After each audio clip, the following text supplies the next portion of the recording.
बिस्मिल्लाहिर्रहमानिर्रहीम। अस्सलाम वालेकुम। शुरू अल्लाह रब्बुल इज़्ज़त के पाक नाम से जिसकी रहमतें और बरकतें हमारे खानों में शामिल हैं। आप देख रहे हैं चिनियोटी खाने। आज मैं आपके साथ एक नहीं, दो नहीं, बल्कि 3 ऐसे सॉसेस की रेसिपी शेयर करूंगी जो तकरीबन हर चाइनीज़ खानों में या फिर सूप में इस्तेमाल किए जाते हैं, जो बाज़ार से कई गुना बेहतर, कई गुना हेल्दी हैं। ये सॉसेस घर में भी बना सकते हैं, वो भी कम खर्च में, बग़ैर केमिकल के यूज़ किए हुए, बग़ैर प्रिजर्वेटिव के। तो अभी सर्दियाँ आने वाली हैं, सब के ही घर में सूप बनते हैं, चाइनीज़ खाने बनते हैं। तो बाज़ार के सॉसेस छोड़ें, घर में हेल्दी तरीके से ये मज़ेदार सॉसेस इस तरीके से आप बना सकते हैं। चलिए रेसिपी की तरफ चलते हैं। रेसिपी पसंद आती है तो चैनल को सब्सक्राइब ज़रूर करना है। तो स्टार्ट करेंगे। बिस्मिल्लाहिर्रहमानिर्रहीम। तो यहाँ पे हम सबसे पहले ग्रीन चिली सॉस बनाएंगे। तो इसके लिए मेरे पास हरी मिर्चें हैं तकरीबन 100 ग्राम। ये 2 तरह की हैं मेरे पास। ये मिर्चें हैं, एक थोड़ी सी माइल्ड है, एक थोड़ी सी तीखी है। तो इनका मेल बड़ा ज़बरदस्त बनेगा। सारी की सारी अगर आप तेज़ वाली मिर्चें लेंगे तो सॉस काफ़ी तीखा बनेगा। ये मैंने 100 ग्राम ली थी टोटल। अब मैंने एक पैन लिया, इसके अंदर 1 टेबलस्पून में डालूंगी ऑयल का। ऑयल प्रेजर्वेटिव का काम करेगा। इसके अलावा हम इसमें डालेंगे हरी मिर्चें, 4 लहसुन के जवे डालूंगी मैं, और इसके अंदर 6 से 7 मैंने अदरक के टुकड़े लूँगी छोटे छोटे, और 1 टीस्पून मैं इसके अंदर ज़ीरा लूँगी, सफ़ेद ज़ीरा। थोड़ा सा देसी टच के साथ बनाएंगे, जो कि बहुत ही मज़ेदार ये सॉस बन के तैयार होगी। का सॉस आपको बाज़ार में भी नहीं मिलेगा। इसके अलावा हम इसको प्रिजर्व करने के लिए इसमें नमक का इस्तेमाल करेंगे। नमक तकरीबन 2 टीस्पून डालेंगे। आप 3 टीस्पून का भी इस्तेमाल कर सकते हैं, क्योंकि हम यहाँ पे चिली सॉस बना रहे हैं तो इसमें नमक थोड़ा सा ज़्यादा ही होता है। आँच को मीडियम रखा हुआ है। तकरीबन 2 कप पानी डाला हुआ था मैंने इसके अंदर। इसको ढक के मैंने कवर किया। अब इसके अंदर थोड़ा सा और पानी है, मैंने इसको करना है फ्राई करूँगी इसके अंदर। अच्छा, इसके अंदर पानी बिल्कुल भी नहीं बचना चाहिए। पानी होने से ये होगा कि इसके ख़राब होने का ख़तरा बढ़ जाएगा। तो हमने मेक श्योर इसके अंदर से हम पानी को बिल्कुल खुश्क कर लें। चूल्हे की आंच को बंद करके अब मैं इसके अंदर 2 टीस्पून में चीनी डालूंगी और इसको मिक्स कर लूँगी। ये इतनी ही गरमाइश में बंद चूल्हे में भी ये अच्छी तरीके से इसमें घुल जाएगी, चीनी मिक्स हो जाएगी चीनी, और इसको ठंडा करने के लिए मैं रख दूँगी। अच्छी तरह से ठंडा होने के बाद अब मैं इसको करूँगी ग्राइंड, और इसके अंदर तकरीबन मैं 1/2 कप सिरका जाएगा।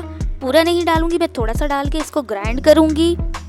ग्राइंड करने के बाद मैं फिर इसको चेक करूँगी। इसके अंदर मुझे कम लगा तो पानी नहीं ऐड करना है। जब जब ज़रूरत पड़े आपने इसके अंदर सिरका डालना है। इसको अच्छी तरह से ग्राइंड करने के लिए सिरके का इस्तेमाल होगा। तकरीबन आधा कप मैंने इसके अंदर सिरके का यूज़ किया था।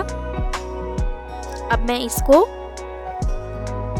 बाउल में ट्रांसफ़र करूँगी, बाउल में। अच्छा, ऐसे दबा दबा के इसके अंदर से इसका सारा जूस निकाल लेना है। इसके अंदर से ये सारा मैं निकाल लूँगी इसके अंदर से अच्छी तरीके से अलट पलट करके। अगर कमी लगे, निकलने में थोड़ी परेशानी हो रही हो, थोड़ा सा सिरका आप इसके अंदर डालेंगे और इसको दोबारा से मिक्स करना चलाना शुरू कर देंगे इस तरह से। थोड़ा सा मुझे गाढ़ा लगा, मैंने इसके अंदर डाला सिरका, और अब मैं इसको ऐसे दबा दबा के मैं इसका सारा जूस निकाल लूँगी। ये देखिए माशाल्लाह, ये मेरा सॉस मैंने निकाल लिया इसके अंदर से। ये मेरा इसके अंदर बोतल के अंदर मैंने ट्रांसफ़र कर लिया। अब बारी आई है मेरे रेड चिली सॉस की। अच्छा, तकरीबन ये मैंने लाल साबुत मिर्चें ली हैं तकरीबन 100 ग्राम। आपके पास रेड ताज़ी वाली हो तो आप ताज़ी ले लीजिएगा। मेरे पास ये मौजूद थी, अवेलेबल थी, तो मैं इसमें इस चीज़ का यूज़ करूँगी। फिर से एक साफ़ बर्तन लेना है, उसके अंदर 1 टेबलस्पून डालूँगी मैं कुकिंग ऑयल, और मैंने 100 ग्राम मिर्चें इसके अंदर इसी तरीके से डाल दी।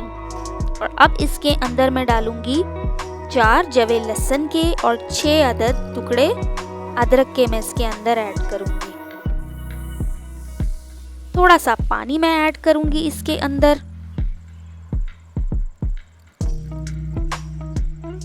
पानी ऐड करने के बाद मैं इसके अंदर डालूँगी नमक 2 टीस्पून, ज़ीरा 1 टीस्पून, और अब इसको मैं तकरीबन ढक दूंगी पानी खुश्क होने तक। मीडियम फ्लेम पे इसको मैंने कुक करना है। इसके पानी को करना है ड्राई। सेम वही प्रोसीजर हमने अपनाना है जो हमने ग्रीन चिली में अपनाया था। पानी ड्राई हो गया। चूल्हे को बंद करने के बाद हमने इसके अंदर डाला 2 टीस्पून चीनी का। चीनी को डालने के बाद हमने ये अच्छी तरीके से मिक्स हो जाएगी इसी गरमाइश में, बंद चूल्हे में। और इसको गरम ये करने के बाद मैंने बाउल में कर लेना है ट्रांसफ़र करने के बाद इसको ठंडा होने के लिए रख देना है तकरीबन 5 से 6 मिनट के लिए, ताकि ये अच्छी तरीके से ठंडा हो जाए। बिल्कुल ठंडा होने के बाद फिर हम इसको ग्राइंड करेंगे। अब मैं इसको ग्राइंड करने के लिए मैंने चॉपर में डाल दिया इसको, और थोड़ा सा सिरका डाल के मैंने इसको ग्राइंड कर लिया था, तकरीबन हाफ कप। इसी तरह सेम प्रोसीजर हम करेंगे। इसको छान लेंगे अच्छी तरीके से दबा दबा के। कमी महसूस होने पे टोटल हमने आधा कप हमने सिरके का यूज़ करना है, ज़्यादा यूज़ नहीं करना। और अगर थोड़ी सी कमी पड़े तो पानी ऐड प्लीज़ मत कीजिएगा, उसकी जगह सिरका ही डलेगा। इसमें पानी का यूज़ नहीं होता है, सिर्फ सिरके का ही यूज़ होता है। दबा दबा के अच्छी तरीके से इसका हमने जूस निकाल लेना है। मेरा थोड़ा सा सिरका बाकी था, मैं इसके अंदर ऐड करूँगी और अच्छी तरीके से इसका मैं जूस निकाल लूँगी। कंसिस्टेंसी आपकी मर्ज़ी, पतला करना चाहें तो सिरके का इस्तेमाल बढ़ा दें, और गाढ़ा रखना चाहें तो इसको कंसिस्टेंसी इसकी हाफ कप ही रखिएगा। अब सोया सॉस की बारी आई है। हमने उसी तरह का हमने एक पैन लिया है, बर्तन लिया है, और उसके अंदर अब मैं हाफ कप मैंने चीनी का लिया था, यानी कि 5 टेबलस्पून। इसको कैरमलाइज होने के लिए हल्की आग पे रखेंगे। अच्छा, परेशान नहीं होना, जल्दबाजी बिल्कुल भी नहीं करनी है। हमने इसको हल्की आग पे, मीडियम आग पे इसी तरीके से आहिस्ता आहिस्ता कैरमलाइज होने के लिए छोड़ देना है। साथ साथ चमचा चलाते रहेंगे कि ये आराम से कैरमलाइज हो जाए। थोड़ा वेट करेंगे, थोड़ी थोड़ी देर बाद चम्मच चला के देखते रहेंगे इसको। ये देखें थोड़ी सी कैरमलाइज ये देखें हो चुकी है। अब इसको हमने कलर देना है सोया सॉस वाला। तब तक हमने इसको इसी तरीके से पकाते रहना है जब तक ये अपना कलर चेंज ना कर ले। फ्लेम प्लीज़ हाई मत कीजिएगा, मीडियम फ्लेम पे ही इसको पकाना होता है, और इसी फ्लेम पे हम इसको पकाएंगे। ये देखें, अभी भी मुझे इसमें थोड़ा सा कलर लग रहा था कि कमी है, सोया सॉस वाला कलर नहीं आया। मैं इसको थोड़ी देर और पकाऊंगी। बिल्कुल सोया सॉस वाला इसका कलर कर देंगे हम। ये देखिए, लीजिए, ये अब जो है ना थोड़ा सा कलर में आने लगा है अपने सोया सॉस के। तब तक परेशान नहीं होना, घबराना बिल्कुल भी नहीं है, कामली काम करना है, और इसको चमचा चलाते रहें और काम करते रहें। लीजिए, अब ये तैयार होने के करीब है। अब मैं इसके अंदर इसको पैन को कर दूंगी बंद। इसके अंदर तकरीबन 2 कप मैं पानी ऐड करूंगी और इसको साइड पे रख देंगे। तब तक सोयाबीन का आटा 1 टीस्पून नहीं है तो गेहूं का आटा ले लीजिएगा। मैंने भी गेहूं का आटा लिया है। इसको अच्छी तरीके से भून लेना है। भूनने के बाद मैं इसके अंदर डालूंगी तकरीबन पानी आधा कप। पानी डालने के बाद उसको अच्छी तरह से गाढ़ा कर लिया। गाढ़ा करने के बाद उसी सॉस पैन में जिसमें हमने ये चीनी कैरमलाइज की थी उसके अंदर इसको मैं कर दूंगी ऐड और इसको गाढ़ा कर देंगे अच्छी तरीके से। तब तक करेंगे जब तक ये थोड़ा सा गाढ़ा नहीं होता। इसको थोड़ी देर के लिए पकाएंगे।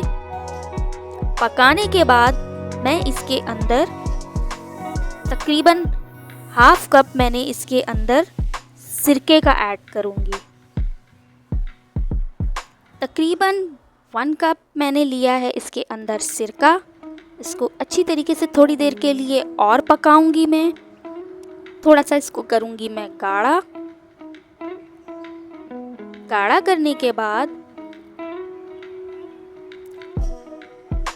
इसका हमने थोड़ा सा करना है वेट कि ये उबल जाए अच्छी तरीके से। ये देखिए कंसिस्टेंसी देख लीजिएगा, आपको जिस तरह पसंद हो, थिक करना हो थोड़ा और गाढ़ा कर लें, ना करना हो तो इसी तरीके से रखिएगा। अब इसको मैंने बोल में ट्रांसफ़र करके छान लिया है अच्छी तरीके से छानी की मदद से। लीजिए आपका सोया सॉस हो गया है तैयार। 2 महीने के लिए इसको स्टॉक करें, फ्रिज में रखें, जैसे आपकी मर्ज़ी। ख़त्म हो जाए दोबारा बनाएं, दोबारा यूज़ करें। इंशाल्लाह फिर आपके लिए नई वीडियो के साथ दोबारा हाजिर होंगी। तब तक के लिए अपना ख्याल रखिएगा, मुझे दुआओं में याद रखिएगा। अल्लाह हाफिज़।